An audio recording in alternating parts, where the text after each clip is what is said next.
제16장 1절에서 3절 말씀입니다. 함께 읽도록 하겠습니다.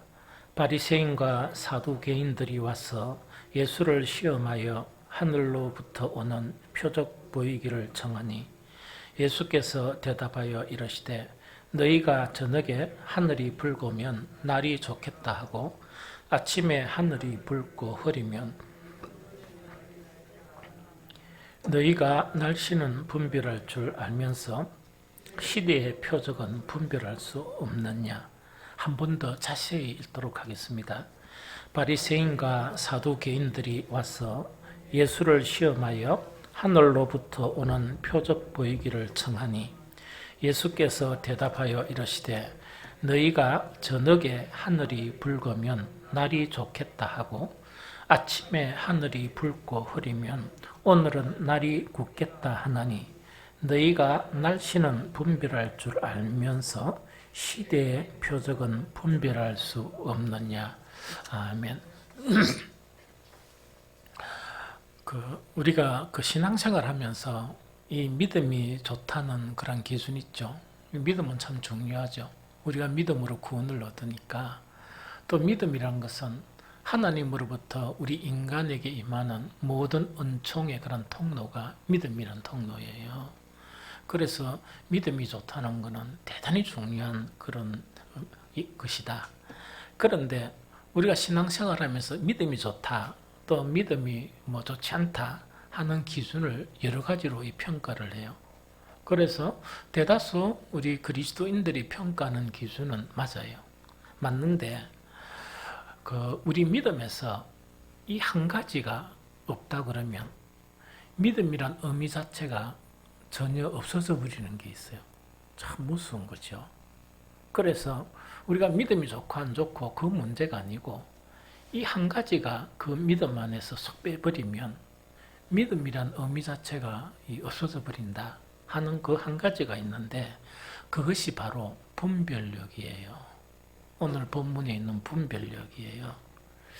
그래서 이 당시에 서기관과 이 바리새인들은 그 유대교 신앙, 그래서 우리가 유대교 이러니까 어떻게 정립하는 게 가장 좋으냐?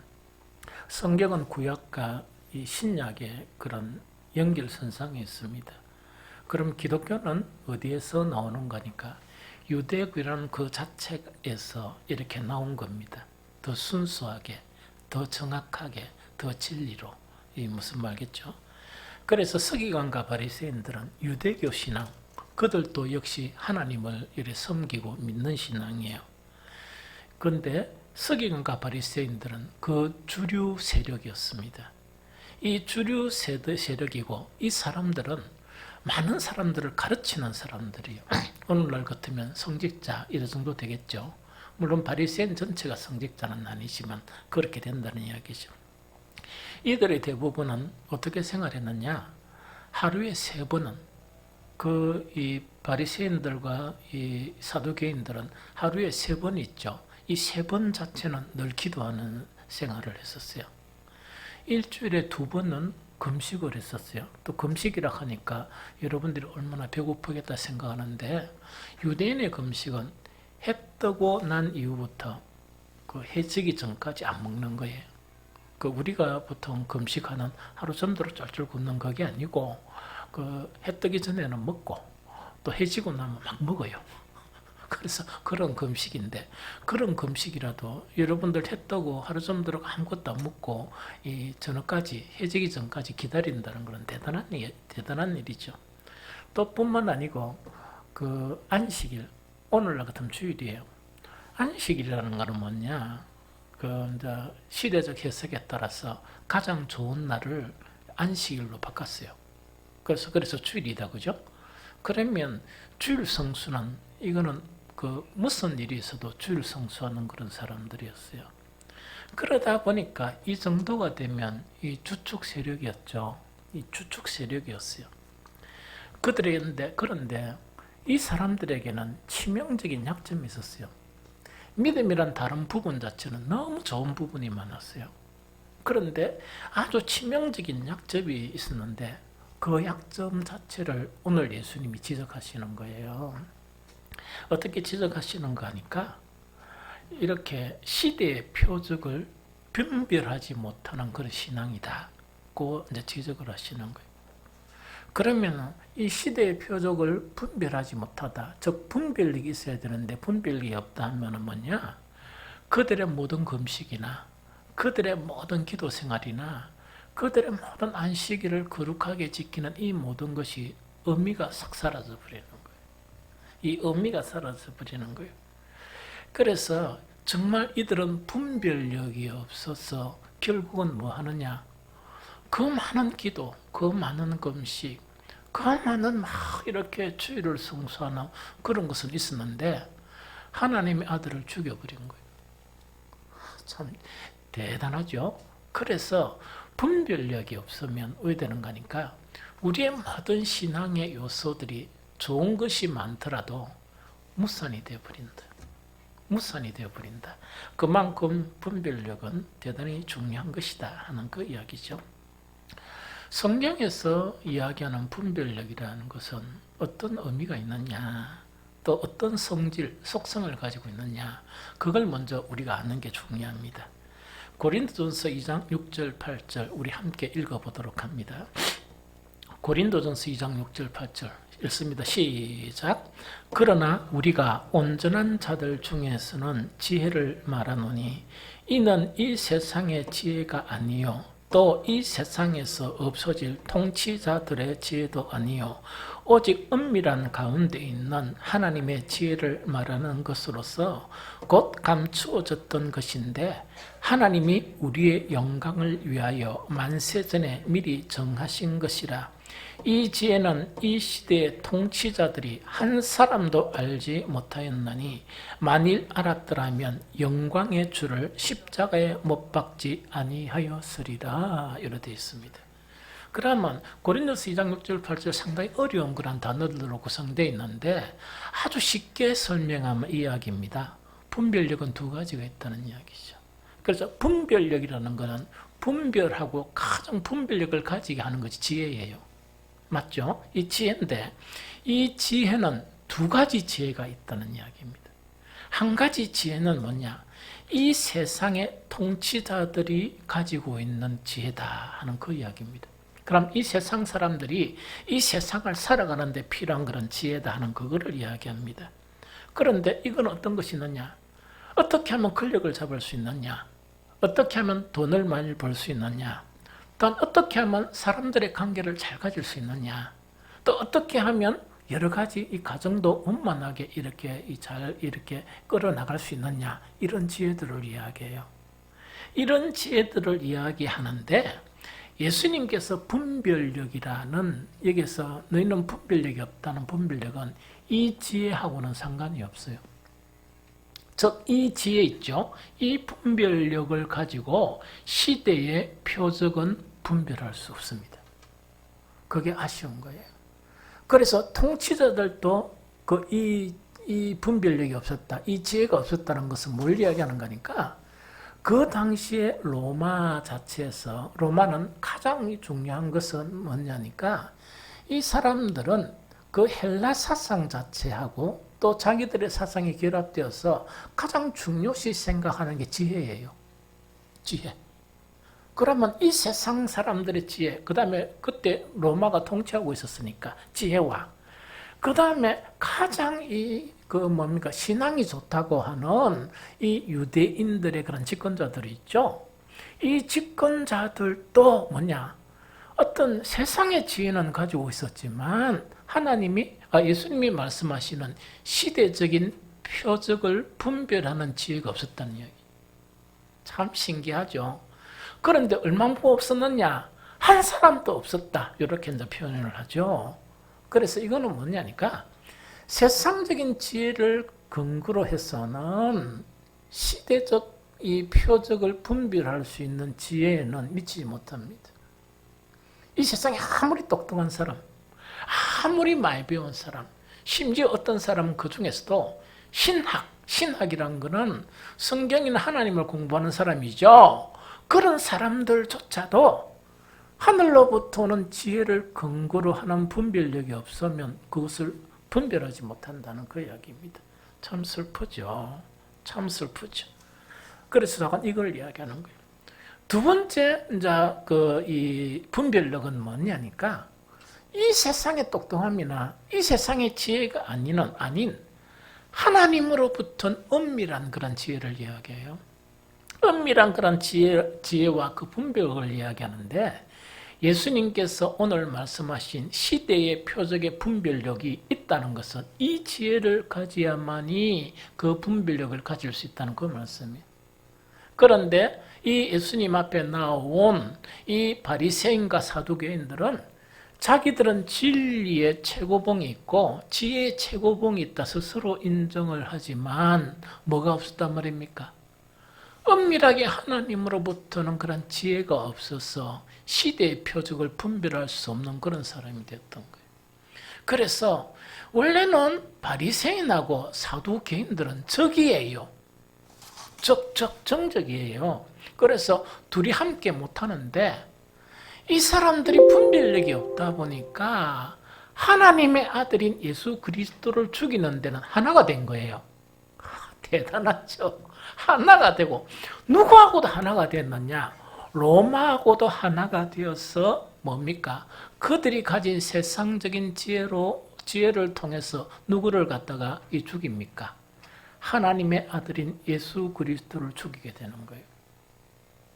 그래서 여러분들 생각해 봅시다. 아무리 세상적인 지혜가 충출하고 아무리 기도 많이 하고 아무리 금식 많이 하고 주님 앞에 예배라 그러면요, 천하에 어떤 일이 있더라도 예배에 참석하는 그런 출중한 신앙이라 할지라도 뭐가 없으면 분별력, 하나님으로부터는 미세한 지혜를 근거로 한 분별력이 없으면 그 모든 것은 헛사다. 그 모든 것은 헛사다 하는 것 자체를 오늘 예수님은 이 말씀을 통해서 우리에게 말씀하신다 하는 그 이야기죠. 이 세상 지혜를 근거로 한 분별력 있죠. 세상에 참 똑똑한 사람 많죠. 이런 것은 세상에 돈 벌고 살아가는 데는 아주 중요합니다. 그런데 참 신앙의 길을 아는 데는 도움이 안 됩니다. 오히려 뭐가 되느냐? 방해가 돼요. 방해가 돼요. 그래서 이런 지혜를 가지고 신앙생활을 하려는 어떤 사람들의 경우는요, 아무리 말씀을 들어도, 아무리 진리의 말씀을 들어도 그리스도를 따르지 못해요. 그런데 말은 나는 예수 전부, 예수 이렇게 주장하고 하지만 실제 그 사람을 또 보면 예수 아니에요. 예수 아니고 뭐냐? 세상이에요. 거짓이란 이야기거든. 예수라고 막 소리는 치지만 딱 살펴보면 가짜백이에요. 그런 사람들이 막 교회에서 막 이렇게 유명해지면 그 한 사람 때문에 여러 사람이 어딘 길로 간다고요? 지옥으로 향하는 그 길로 갈 수밖에 없어요. 왜? 가짜를 따라가니까. 우리는 진짜를 따라가야 되는데. 그래서 아무리 진리의 말씀을 들어도 그리스도를 따르지 못하고 어떤 경우에는 반대의 길을 선택하는 거예요. 그 반대의 길의 궁극적인 것은 뭐냐? 예수 그리스도를 십자가에 못 박는 그런 일에 참여를 해요. 그래서 예수 그리스도를 십자가에 못 박는 일을 참여한 사람은 뭐냐? 다 하나님을 찬양한 사람들이고 정말 하나님 앞에 금식하는 사람들이고 주일 성수 같으면 목숨을 걸고 지킨 사람들이 누구를 십자가에 못 박는 주체 세력이냐? 하나님의 아들인 예수 그리스도를 십자가에 못 박는 그런 일을 한 거예요. 왜? 딴 거는 너무 좋은데 뭐가 없어가지고 분별력이 없어요. 분별력이 없었다. 그래서 분별력이 엄청 중요하죠. 그래서 정말 이 분별력 자체가 얼마나 중요하냐 하는 것에 대해서 성경은 이렇게 말씀합니다. 고린도전서 1장 21절을 볼까요? 1장 21 같이 읽어보세요. 시작. 하나님의 지혜에 있어서는 이 세상이 자기 지혜로 하나님을 알지 못하므로 하나님께서 전도에 미련한 것으로 믿는 자들을 구원하시기를 기뻐하셨도다. 한 번 더 시작. 하나님의 지혜에 있어서는 이 세상이 자기 지혜로 하나님을 알지 못하므로 하나님께서 전도에 미련한 것으로 믿는 자들을 구원하시기를 기뻐하셨도다. 이렇게 이야기하는 거예요. 그래서 이거는 무슨 말씀인가 이런 이야기입니다. 바울은 고린도 교회를 향해서 뭐라고 얘기하는가? 너희가 성도가 됐는데 너희 한번 살펴봐라. 똑똑한 사람이 많나 없지? 뭐 많이 가지냐? 마냥 가지지? 막 이렇게 이야기하는 거예요. 막 이렇게 이야기하는 거예요. 그래서 이거는 뭘 의미하는 거니까 이 세상에 똑똑한 사람들은요. 그 자기의 똑똑함 때문에 참 신앙의 길을 가는 게 어려워요. 참 신앙에 가는 길이 참 어렵습니다. 그렇다고 해서 여러분들 오늘 막 이렇게 생각하면 안 되죠. 야, 나는 제법 똑똑한데 난 큰일 났네 이야기죠. 그래 생각할 필요 없어요. 자기를 부인하면 돼요. 자기를 부인한다는 것은 뭐냐? 내가 다른 사람들보다 이 세상에 살아가는 지혜는 내가 똑똑하기는 한데 이것이 이 영적인 그런 지혜, 즉 하나님을 아는 참 신앙의 길로 가는 것은 이것이 방해가 된다 하면서 부인을 해버리는 거예요. 그래서 하나님 앞에 이 지혜를 내세우지 않는 거예요. 이렇게 하면 돼요. 그런데 이 미련한 사람들은 뭐냐니까 세상 지혜를 가지고 감히 하나님의 일을 하려고 한다는 이야기입니다. 세상의 그런 똑똑함을 가지고 감히 하나님의 구원의 그런 역사나 그 일, 성령의 거룩한 일을 갖다가 그것을 가지고 참여하려는 건다 합니다. 그러니까 하나님의 일을 방해하고 성령의 일을 방해하는 그런 축이었어요. 이해가 되죠? 그래서 보통 이런 사람들은 신앙생활하면서 무엇을 구하느냐? 고린도서 1장 22절 23절에 보면 유대인은 표적을 구하고 헬라인은 지혜를 찾으나 우리는 십자가에 못 박힌 그리스도를 전하니 유대인에게는 거리끼는 것이요 이방인에게는 미련한 것이로되 이래 되어 있죠. 복음의 핵심 내용 자체가 십자가에 못 박히신 예수 그리스도, 이것이 핵심 내용입니다. 세상에 똑똑한 사람들이 가만히 생각해 보니까 십자가에 못 박힌다는 것은 얼마나 굴욕적이고 얼마나 힘든 일인데 그 길을 가겠느냐, 갈 사람이 있겠어요? 갈 사람이 없죠. 그래서 신앙생활을 어떻게 하는 거니까 그거는 예수님만 가시고 그 다음에 이렇게 우리하고 가만히 있다가 당신은 목사가 됐으니까 목사는 그 길로 가고 그 다음에 우리가 투표회가 누구를 세웠습니까? 장로를 세웠죠.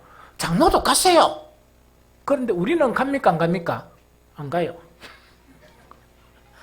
너무 재밌죠. 그러니까 참 이래 이 교회에 보면 희한한 사람들이 다 모여 있어요. 희한한 사람들이 다 모였어요. 그러면서 어떤 사람들은 뭐냐, 막 목사님 존경해요, 장로님 존경해요. 왜 존경하느냐니까 왔다 예수님이신 그런 십자가를 지시니까 당신들은 거기로 가세요. 우리는 뭡니까? 그늘 아래서 잘 살게요. 성경에는 그렇게 이야기하는 게 있거든. 우리 모두 다 예수님을 따라가야 될 그런 사람인 것을 이야기하거든요. 그래서 분별력이 없으면은 옳은 신앙을 선택할 수 없고 반쪽만 선택해요. 반쪽이란 것은 뭐냐? 기도 많이 하고 예배 많이 참석하고 이런 거 있죠? 막 이렇게 막 교회 일 있으면 으쌰으쌰이가 교회를 좀 하고, 그런데 정말 가장 중요한 자기를 부인하고 십자가를 지는 그런 일에 대해서는 빠져버린단 말이에요. 그래서 온전한 신앙이 될 수가 없습니다. 그러면서 심지어 어떤 부분이 있느냐, 조금 신앙생활 하다가 그럼 그렇게 존경하던 목사, 장로가 뭐냐니까 우리 교회가 이번에 이런 걸 좀 합시다. 딱 보니까 이거 별로 재미없는 일이고 힘든 일이고 이렇거든요. 반기를 드는 거예요. 그런 거 할 필요가 있습니까? 탁 하면서 반기를 드는 거예요. 그래서 이런 그 신앙 자체를 이야기하는 건 아니거든요. 그래서 시대의 표적을 분별할 수 있어야만이 묵묵히 예수 그리스도의 길을 따라갈 수가 있다는 그 이야기입니다.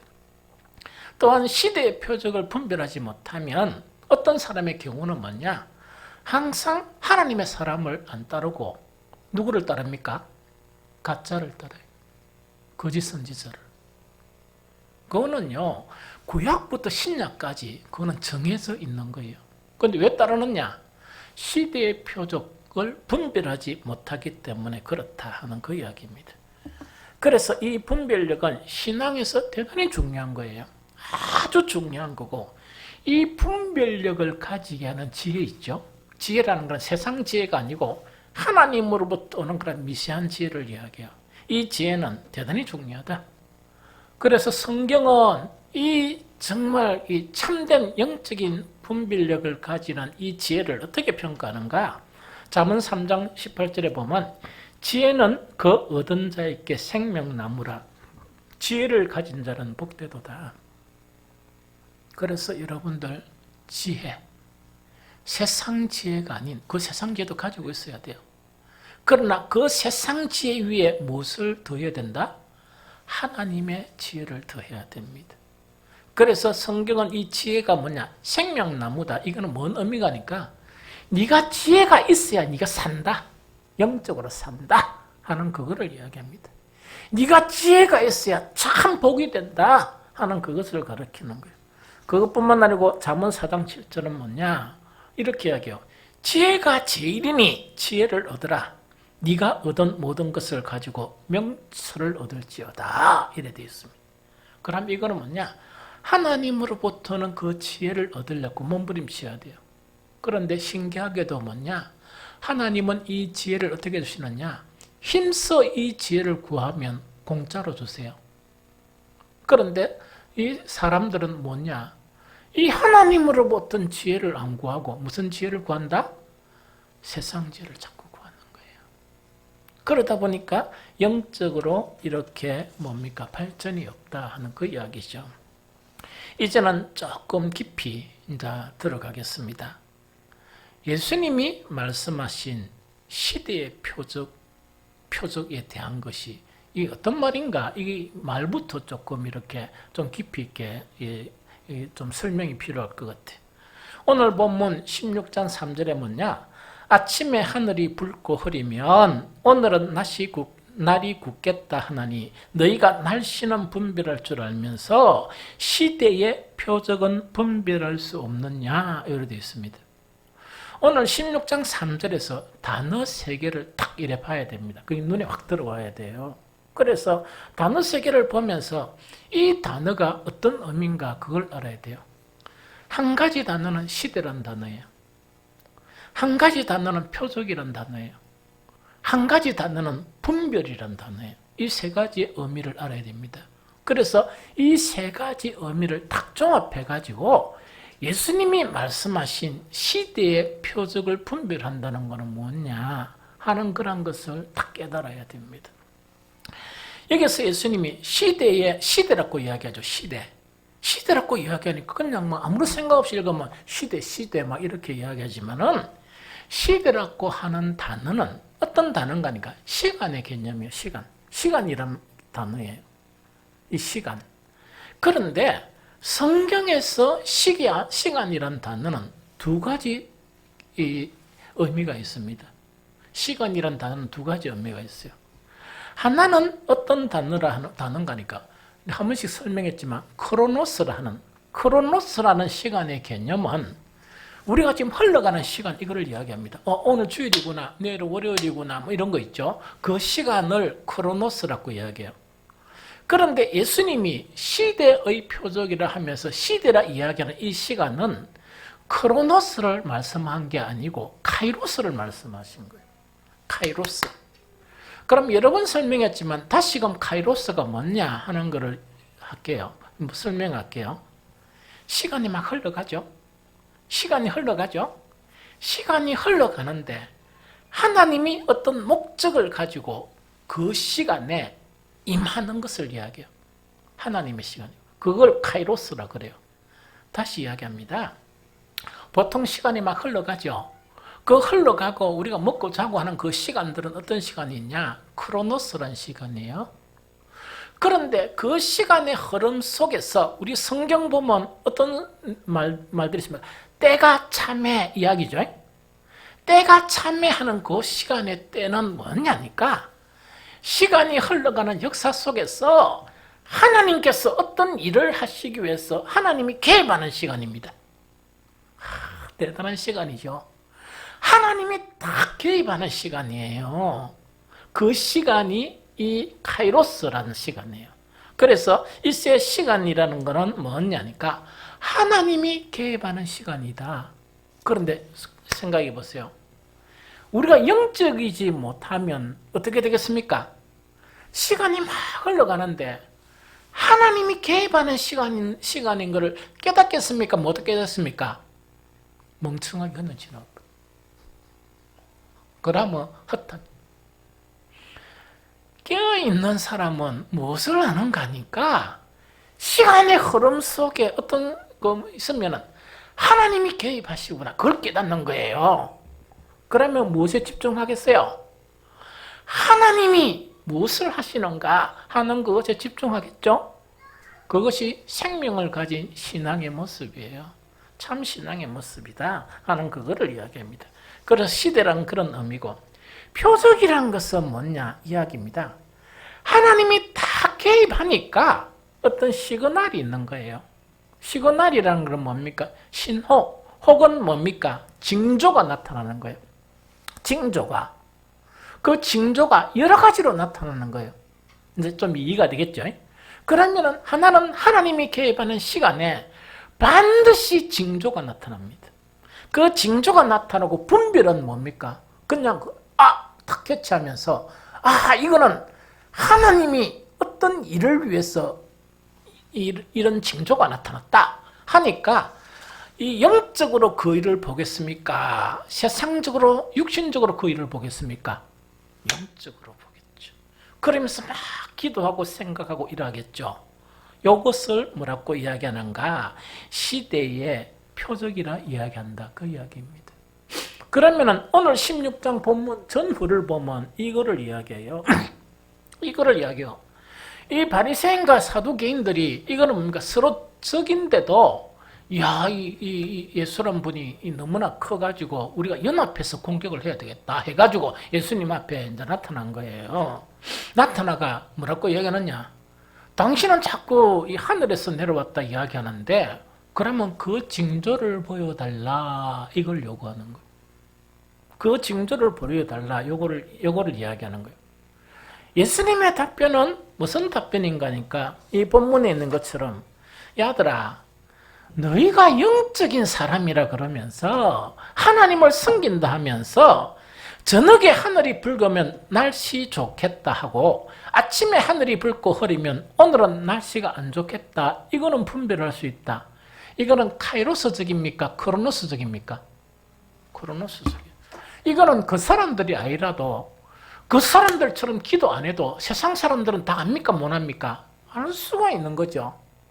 너희가 영적이고 하나님의 사람이라고 이야기하면서 세상적인 기준에 의해서 어떤 징조는 분별은 잘 하는데 어떻게 시대의 표적이라는 것은 뭐냐? 하나님이 독생자 예수 그리스도를 이 땅에 오게 하시기 위해서 여러 번 표적을 보입니까? 뭐입니까?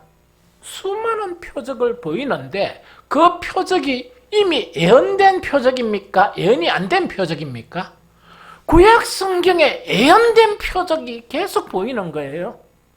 예수님이 이 땅에 오셔서 행하는 그런 일을 보니까 성경에 있는 것처럼 이분은 바로 누구시라?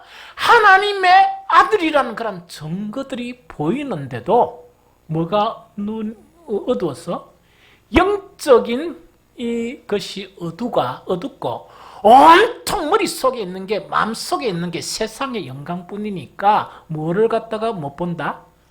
하나님이 행하신 시대의 표적을 분별할 수 없는 폐인들이구나.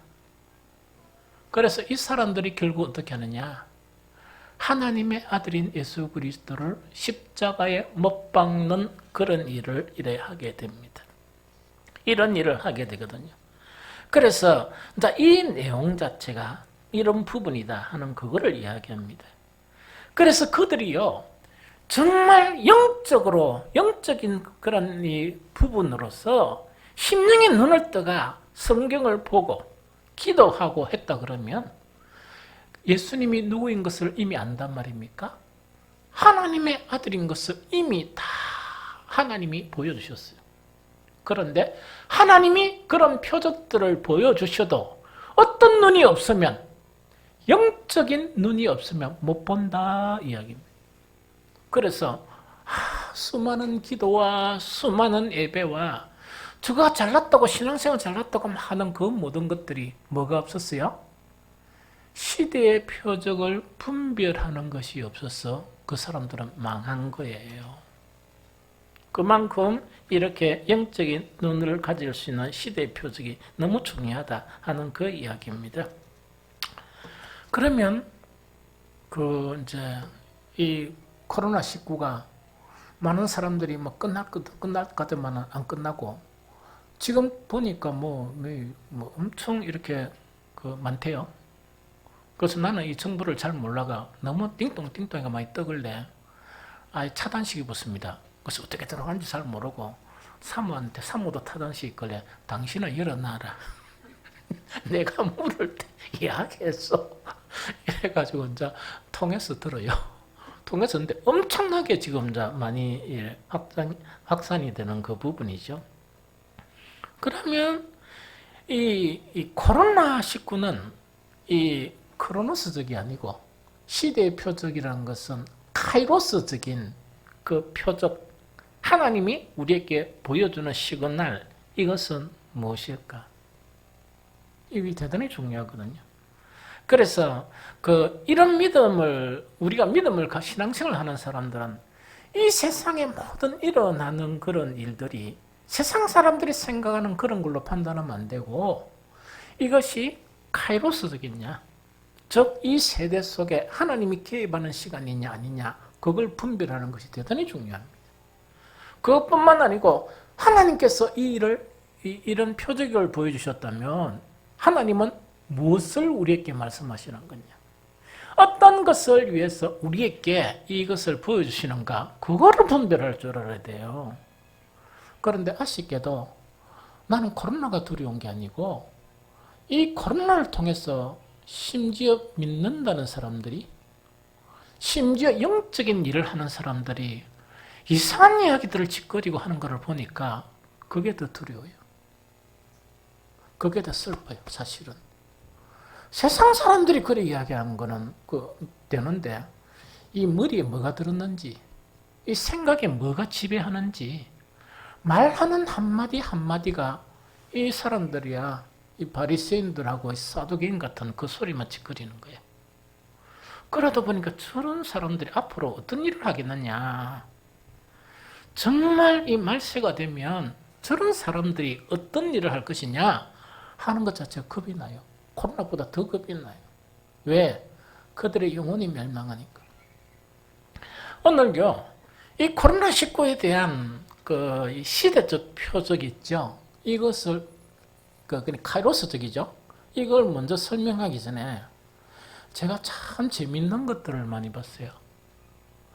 크로노스적인 것을 가지고 참 이렇게 잘 사는 사람들, 이 지혜로운 사람들이 너무 많이 봤어요.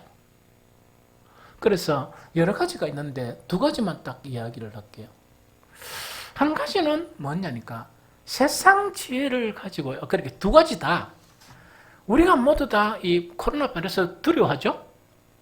그 사람들은 안 두려워해요. 그래서 내가 이야, 믿음을 가진 사람들도 이 겁을내가 찔찔 매는데 이야, 세상 사람들이 대단하다 하는 그런 생각을 하면서 이야, 대단하다, 대단한 분별력이다, 그 부분을 본 게 있거든요. 우리가 이번에 임직식을 하면서 두 번째 충격적인 거는 뭐냐, 코로나19 이래가지고 뭡니까? 경제가 어렵다 그랬죠? 그래서 막 경제가 어렵고 막 이랬죠? 물론 어려운 부분이 있어요. 항공, 여행, 호텔 업계는 좀 어려워요. 좀 어려워요. 그런데 코로나19가 기회가 된 사람이 너무 많아요. 너무 많다는 것은 뭐냐니까 일부 업종이 어려운데도 내가 그 경제 상황을 보면서 주식 시세를 쭉 봤거든요. 보니까 항공, 이런 게죠. 주식만 올라가요. 그래서 나는 사실은 예측은 몇 개가 부도가 날 것이다 이렇게 생각했거든요. 부도는커녕 잘하고 있어요. 잘 선방하고 있고 어쨌든 간에 막 이것이 좀 혼란스러워요. 여러 가지가. 이 혼란스러운데 그 중에서 여러 가지 중에 한 가지가 뭐냐. 나이가 아마 20대 후반, 30대 초반이에요. 아마 20대 후반이 맞을 거. 연이 20대 몇이고 중반이가 초반이가 아니 그런데 20대 후반인 걸로 내가 알고 있어요. 이거는 뭐냐니까 딱 직장 다니는 거 차쁜 거예요. 왜 처음 구합니까? 짜증나게 내가 이거 살겠네 차쁜 거예요. 우리는 직장 못 가지고 벌벌 떨었었죠. 그래가 뭐 조그만하게 뭐 이래 했는데 코로나19가 딱 되니까 저번에 그들에게 있어서는 이 코로나19는 뭐냐? 세상 지혜로 딱 보면 이게 카이로스 아닙니다. 세상 지혜로 딱 보면서 기회다 하는 걸 알았던 거예요. 음식을 잘 물어 다니는 사람 뭡니까? 분잡하던 것이 좀 없고 그래도 음식을 여유있게 즐기는 기회. 그 다음에 이 사람들에게 돈 벌 기회. 이래가지고 이렇게 하는 사람들을 봤었어요. 그런데 그런 사람들이 소수였느냐? 다수였었습니다. 심지어 제가 막 걱정스러워가 나는 늘 이렇게 막 전화를 돌리고 하면서 뭘 묻느냐? 각 교회들을 이렇게 많이 물어요. 상황이 어떻습니까? 상황이 어떻습니까? 물론 교회가 이 경매 처분된 교회도 많아요. 그런데 내가 물은 교회에서 조금 신실한 목사님들 있죠? 그분들의 대답은 전혀 달라요. 코로나19가 조금 초신자들이 교회 안 나오고 뭐 왔다 갔다 하고 이런 경우는 있습니다. 있는데 너무 신기하게도 한 해를 돌이켜 보니까 코로나19 이전보다 예산이 올라갔습니다. 그러니까 너무 당황스럽죠. 그래서 이런 분들 있죠. 이 크로노스, 아까 교회 얘기는 좀 빼고 크로노스적인 그런 관점에서도 그들을 보면요. 코로나19 때문에 막 겁을 내가지고 하는 거 있죠. 그런 거는 전혀 안 보이고 전혀 지배를 당하지 않고 오히려 코로나19가 그들에게는 기회의 시간이었어요. 기회의 시간이었어요. 정말 이것은 영적인 개념은 아니지만 세상적인 지혜를 가져더라도 이 정도 사람은 되어야 되지 않겠느냐 하는 게 제 생각이에요. 두려워하는 것보다 냉철하게 세상적인 지혜도 하나님 주신 거죠. 그 지혜를 가지고 정확하게 분별을 하고 막 적당하게 이렇게 겁을 내고 이러면 되는데 그렇게 하지 않고 딱 이 분별해 나가는 이런 것들을 봤어요. 그런데 이 시대적 표적 있죠. 이제 드디어 시대적 표적이에요. 코로나19는 정말 하나님께서 믿는 자들에게 영적인 그런 표적을 시그널이에요. 시그널. 그 표적을 딱 보여주는데 우리는 그것을 봐야 돼요. 이것을 이야기하기 전에 저는 감히 이거를 이야기하고 싶습니다. 우리 빛과 소금교회 성도들은 이 시그널을 모르는 사람이 아무도 없을 것이다. 저는 확신합니다. 왜? 설교도 계속했고 확신을 합니다. 단지 문제는 뭐냐? 그것이 어느 정도 대비를 잘 하느냐 못하느냐 차이점이지 우리 모두 다가 코로나19가 무엇을 의미한다 하는 것을 모르는 사람이 없을 거라 생각합니다. 그러면요. 성경 구약이나 신약은 일률적으로 한 날에 대해서 딱 지적을 하고 있습니다. 지시를 하고 있어요. 한 날에 대해서 계속 지시를 합니다. 지시를 하면서 구약부터 신약까지 많은 징조를 보여준 거예요.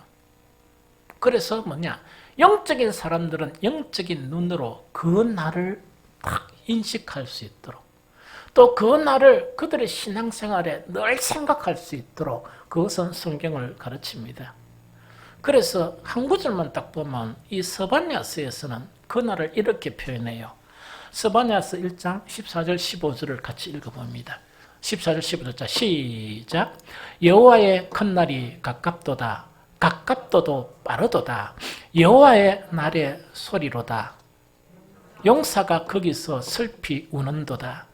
그날은 분노의 날이요 환난과 고통의 날이요 황폐와 패망의 날이요 깜깜하고 어두운 날이요 구름과 흑암의 날이요 이렇게 되어 있습니다. 그럼 전 성경 자체는 뭐냐? 한 날 자체를 딱 지시하고 있습니다. 그런데 스바냐서는 이 날이 얼마나 끔찍하고 이 날이 얼마나 무서운 날인가 하는 것을 이렇게 묘사를 했습니다. 이 날이 바로 언제입니까? 예수님의 재림이에요. 예수님의 재림이에요. 즉 예수님이 오실 날이 가깝다 하는 것 자체를 이렇게 이야기합니다. 그러면은 이 예수님의 재림에 대해서는 이 예수님의 재림은 이 세상의 종말입니다. 심판날입니다. 자, 예수님의 재림은 이 세상에 대해서는 종말이고 심판이고 그리스도인들에게는 온전한 구원의 날이에요. 이 무슨 말겠죠? 그래서 예수님은 이 날에 어떤 징조들이 있느냐 이미 예수님은 우리에게 가르쳐주고 있습니다. 그게 누가복음 21장 11절 13절이에요. 누가복음 21장 11절 13절 우리 같이 읽어봅니다. 시작.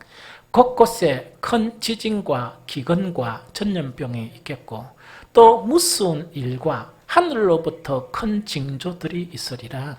이 모든 일 전에 내 이름으로 말미암아 너희에게 손을 대어 박해하며 회당과 옥에 넘겨주며 임금들과 집권자들 앞에 끌려가려니와 이 일이 도리어 너희에게 증거가 되리라 이렇게 되어 있습니다.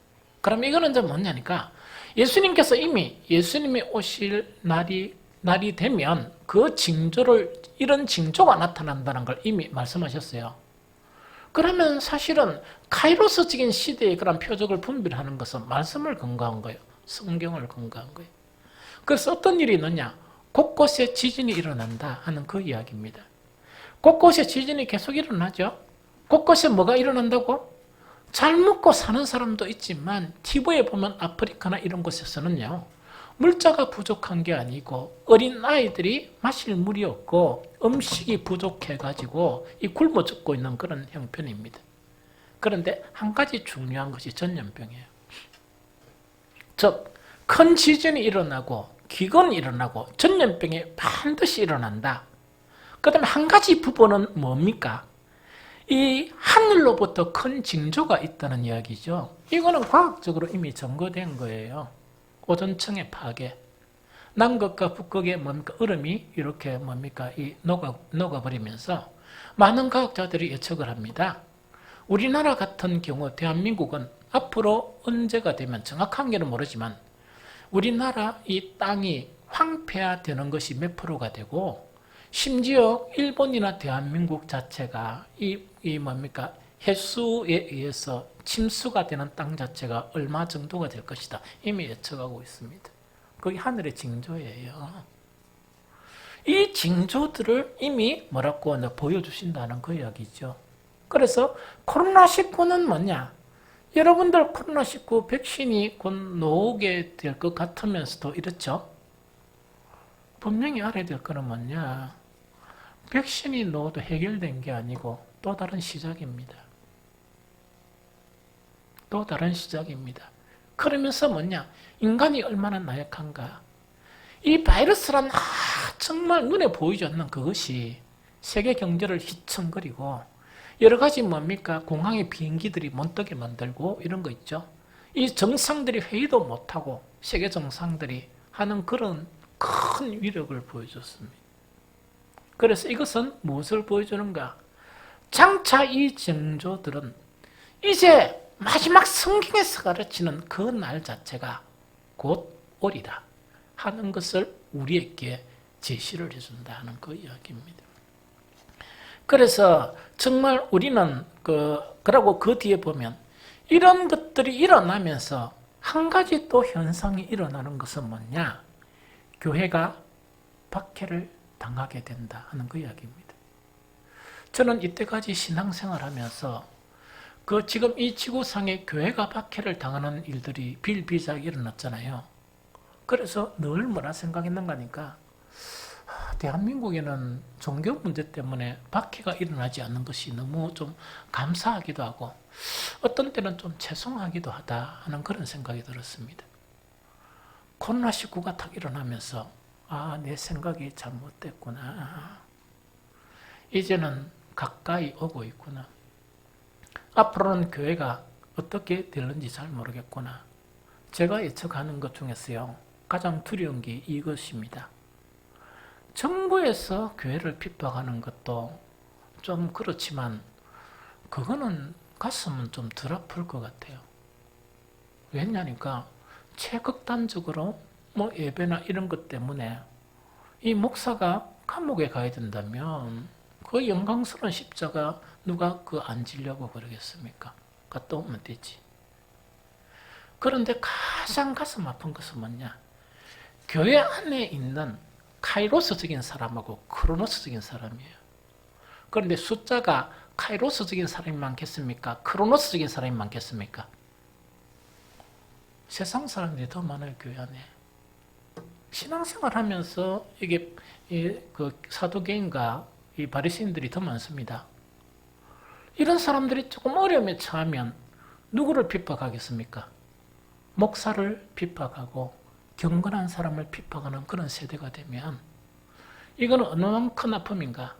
세상이 우리를 박해하면 그 아픔은 덜해요. 그런데 같이 믿는다 하는 사람들이 정말 그들의 이기심과 세상의 영광을 위해서 핍박을 한다. 그거는 예수님을 따르는 자들이 예수님을 향해서 십자가에 못 박아라 하는 그런 고통의 시간이 있지 않을까 하는 생각이 듭니다. 그래서 이번에 임직받은 분들, 또 우리 교회 이미 임직받은 사람들은 정신을 똑바로 차려야 됩니다. 그런 고난을 당해도 주님을 배신하면 안 됩니다. 진리를 지키면서 살아야 돼요. 똑바로 생각해야 돼요. 정말 이 교회가 어떤 형태가 되든지 간에 우리는 우리 구원인 예수 그리스도를 붙들어야 됩니다. 놓지 말아야 돼요. 그러면서 당할 고난 당하고 이제는 정말 이 하나님의 나라를 동경하면서 그 나라를 바라보면서 살아가야 되겠다는 그 다짐이 있죠. 그 다짐을 가져야 합니다. 아주 중요하거든요. 그런데 이제 이런 부분이 너무 중요하거든요. 그러면 우리는 어떻게 대비를 해야 되느냐 하는 것 자체가 중요해요. 성경에는 이런 때가 되면 정말 카이로스적인 이 시대를 분별하는 것이 없다 보니까 참 이런 불행한 일들이 있다 하는 것을 이렇게 이야기하는데 그것이 뭐냐니까 마태복음 24장 32절 33절을 읽어봅니다. 마태복음 24장 32절 33절 자 시작. 무화과 나무의 비유를 배우라. 그 가지가 연하여지고 잎사귀를 내면 여름이 가까운 줄을 아느니 이와 같이 너희도 이 모든 일을 보거든 인자가 가까이 곧 문 앞에 이런 줄을 알라. 즉 모든 그런 징조를 보면 항상 세상 사람들이 생각하는 게 아니고 이 코로나19나 이것은 주님이 곧 오신다 하는 그것의 징조이구나 이렇게 생각해야 되죠. 그런데 이런 때를 알고 대비해야 되는데 예수님은 이런 사람들이 많다 하는 것을 이야기합니다. 그것이 마태복음 24장 37절 41절입니다. 같이 읽어봅니다. 시작. 노아의 때와 같이 인자의 임함도 그러하리라. 홍수전에 노아가 방주에 들어가던 날까지 사람들이 먹고 마시고 장가들고 시집가고 있으면서 홍수가 나서 그들을 다 멸하기까지 깨닫지 못하였으니 인자의 임함도 이와 같으리라. 그때 두 사람이 밭에 있음에 한 사람은 데려가고 한 사람은 버림을 당할 것이요. 두 여자가 맷돌질을 하고 있음에 한 사람은 데려가고 한 사람은 버려둠을 당할 것이니라 이야기입니다. 그래서 이 구체적으로 어떻게 대비해야 되느냐 하는 것은요. 마태복음 25장에서 세 가지 방편을 설명해줘요. 성경을 쭉 읽어보면 간단하게 설명할게요. 5분 만에. 제일 첫 번째로 뭐냐니까 열천녀의 비유에서 예수님은 뭐라고 말씀하시느냐.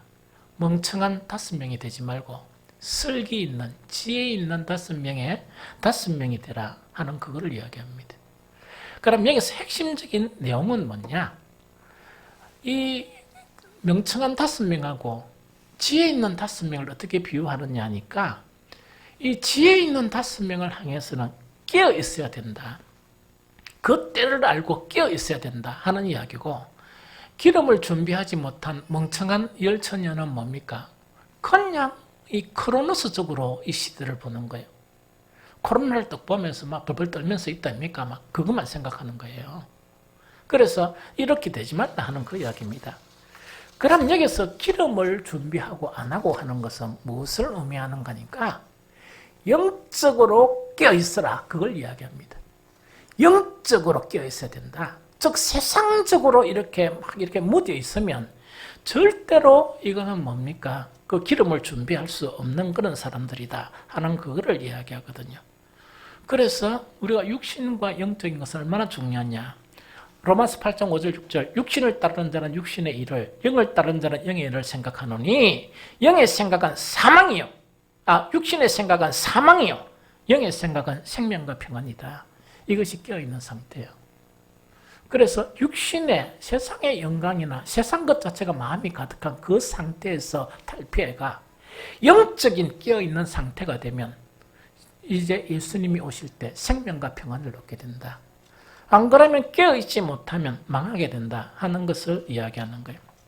두 번째 달란트 비유예요. 달란트 비유에서는 다른 것을 이야기하는 게 아니고 뭘 이야기하는가? 우리는 하나님의 초청을 받았습니다. 초청을 받고 하나님으로부터 많은 이 은혜와 은총을 받았거든요. 달란트 비유에서는 뭐냐? 네가 그런 많은 은혜를 누렸으니까 어떻게 되느냐?